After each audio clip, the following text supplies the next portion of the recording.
Johan Medler, City Manager, Tshwane. I'm joining the Revenue Protection team today.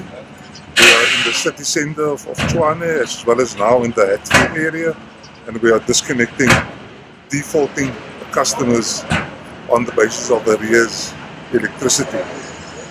In general, for today, we are disconnecting electricity accounts more or less to the value of just over R1 million each.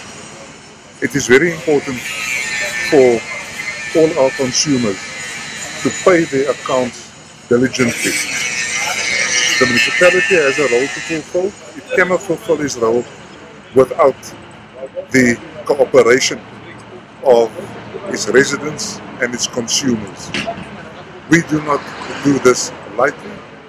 We make all of our efforts in order to prevent this, but in situations like these, when it becomes necessary, it is my instruction that we go out and we disconnect private business, private residences in estates, as well as government buildings.